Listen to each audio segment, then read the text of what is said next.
What's up, Cowboy Nation, Cowboy Headquarters, and America's team? It's your boy G, the number one Cowboy fan in Hampton, coming at you live, direct, and correct with some Mo news. That's right, some Mo news, MO news that you can use. And you saw the title of the day, Dallas Cowboys news, update, and rumors. That's about where we are right now. I mean, that's basically what's all going on right now. There's a lot of rumors, little news here and there as our Dallas Cowboys get prepared for training camp, and which is right around the corner.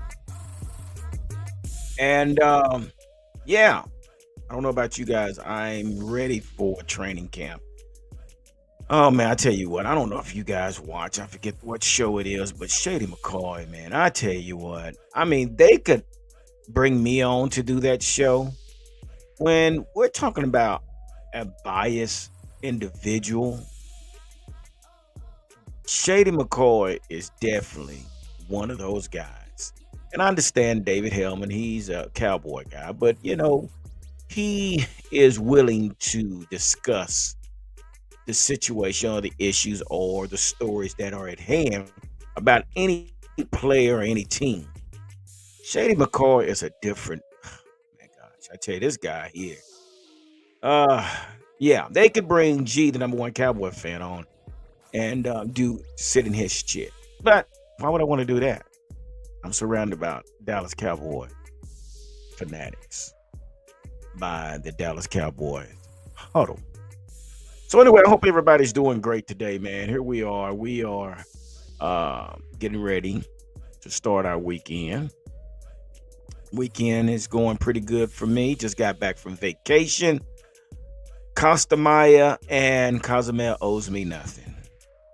Big shout out to Royal Caribbeans for getting us to our destination and back home safely. Big shout out to my family and friends that was all aboard the cruise. It was great, man. It was a great turnout. Full of, tell you what, Cozumel make some of the best Mai Tais ever, I say. But anyway, so yeah, so I am back. We missed What's Up Wednesday.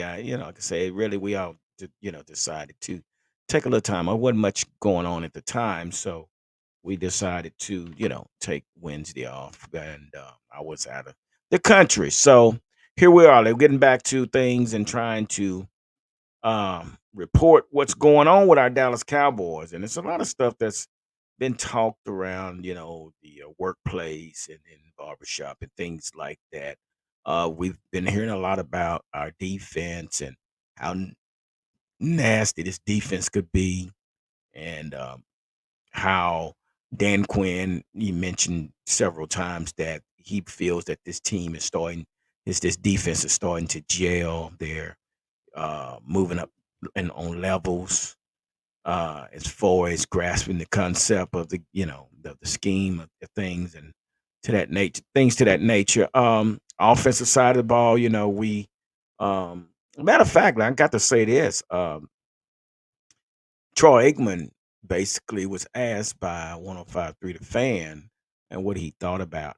I don't know if he was asked by 105.3 The Fan, but 105.3 The Fan actually reported his statement, his audio of how he felt about the Mike McCarthy situation, calling plays, and the offense and how you know how this offense would adjust. Well, Troy said it's not about the player, but it's about the play caller.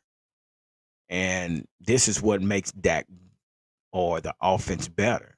It's not just about the offense, but it's about the play caller that's calling the plays. So um, Troy went on to say that, as far as Mike McCarthy being a offensive coordinator in Green Bay and how other teams used to try to emulate the things that Green Bay did back in the day was very noticeable back then.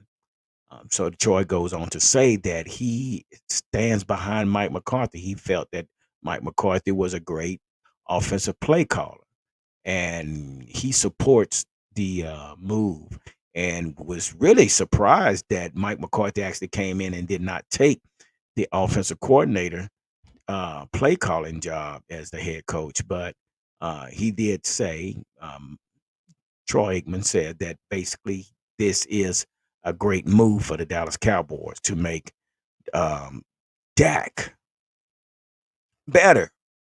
And I agree. I really do. I really, and we've talked about that, and I'm not going to get back into it, but we've talked about it, and I really feel that Mike McCarthy would do some great things for Dak.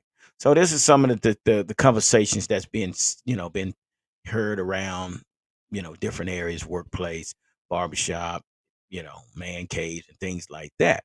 But there's one story, guys, I want to share with you guys. I'm not sure. I think I did a story about this once before. But I'm going to bring it up again. So there's a story about this right tackle position. And as we know, we already know that Terrence Steele is working his way back into the lineup and, doing what he can to get back on the field.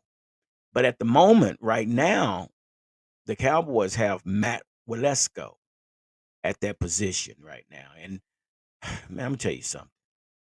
I seen this guy. This guy has to wear a size 17 shoe.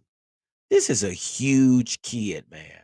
So, yeah, at this moment right now, Matt Lewesko, let's go, is actually holding down that right tackle position. Now let's go back to how Walesko got here.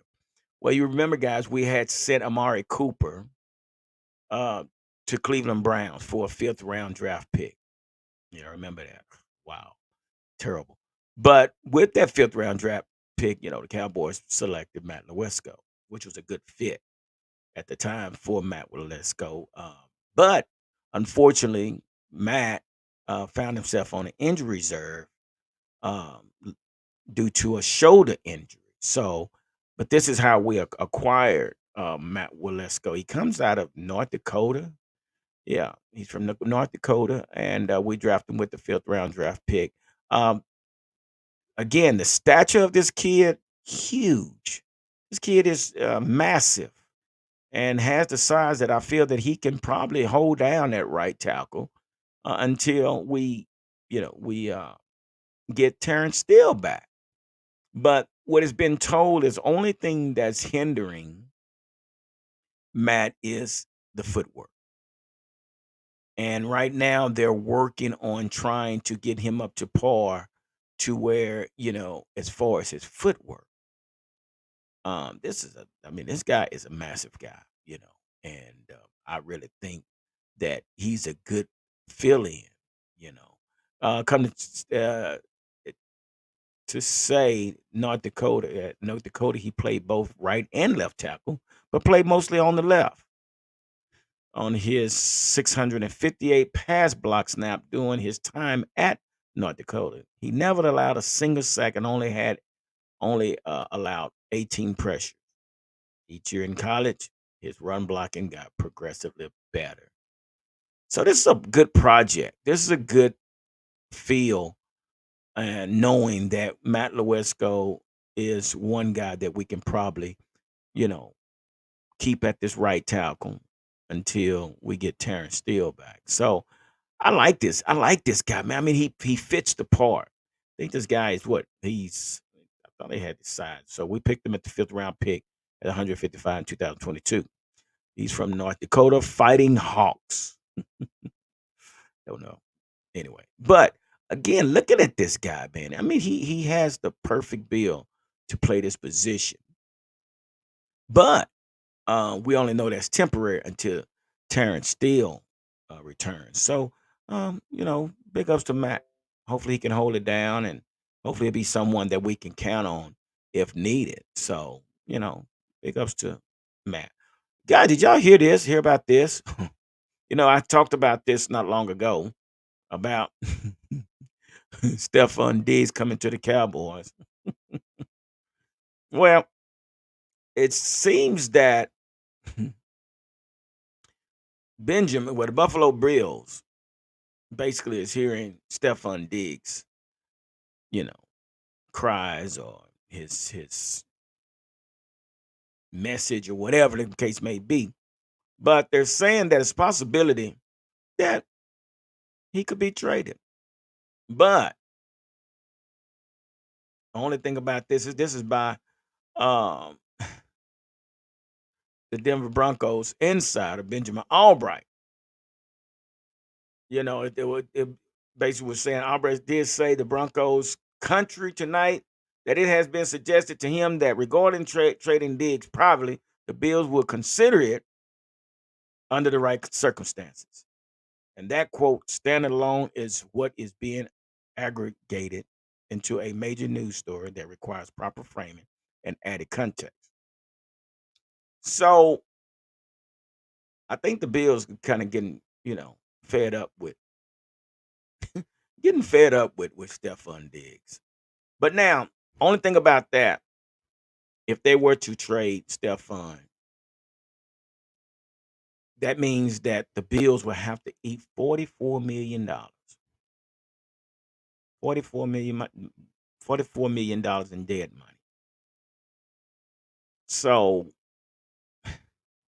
I'm not Trayvon, but Stephon don't look like you're going to get traded no time soon, unless, like Benjamin Albright said, that the circumstances have to be right.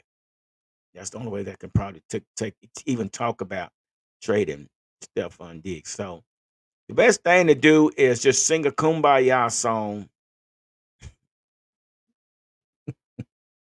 Buffalo Bills and Stephon Diggs, and get over whatever the situation may be and play some damn football. How about that? And here's something else. I don't know if you guys heard about this. Dalvin Cook. Dalvin Cook has suggested that he would love to combine forces with DeAndre Hopkins. Now, reason I'm reporting this because we talked about Dalvin Cook, we talked about DeAndre Hopkins, and we talk about our Dallas Cowboys. So it said it has been pitched as a home for the superstar duo. Now, I've already said once before that Cowboys have already said that they're not pursuing Dalvin Cook. And because of where we are with our situation with our receivers right now, hmm, it's unlikely that we'll get DeAndre Hopkins. Personally, because we have Brandon Cook, we have CD Lamb, we have Michael Gallup, and DeAndre Hopkins is not going to come in here to be a number 2 or number 3 receiver. It's not going to happen. So it makes good conversation. It makes all good conversation and to say the least. But overall, we know that DeAndre Hopkins is not coming right now. We know that's not going to happen along with Dalvin Cook. But it did say that he would love to team up with Dalvin Cook would love to team up with DeAndre Hopkins, and one of their stops would be the Dallas Cowboys. But again, that's just talk. I don't see that happening. So yeah. Anyway, like I say, somebody's reporting some news, and even to say Dalvin Cook and DeAndre Hopkins would go as a duo, I don't think they can do it. That's a lot of money. I mean, yeah, maybe the Panthers could probably pull that off. I don't know. Maybe the Panthers can pull it off. I don't know. It's not too many teams. I don't think that's out there would be willing to pull that off to bring both of those guys on. But hey, who knows? Things happen. People get injured, so it's possible. But we just have to wait and see. But anyway, guys, I hope everybody's been enjoying their weekend, or as we start our weekend. Um, you know, I'm sure it's things that we all have to do, and maybe there's some things that we don't have to do. So maybe we just want to sit around and just enjoy the weekend at home, and sometimes that's a good thing. But as for me, I got to work for the weekend, so that's where I'll be for the weekend. I got to pay for these trips. Then I got another trip coming up in October. So then we got the training camp. So there's a lot of things I like to do. So in order to do these things, we have to work in order to pay for these things. So But anyway, if you would, guys, I just want to stop through here and just give you a little couple of nuggets and little news and rumors and updates that's going on with the Dallas Cowboys. But if you would, please like the video. Make sure you subscribe, and also make sure you share the video.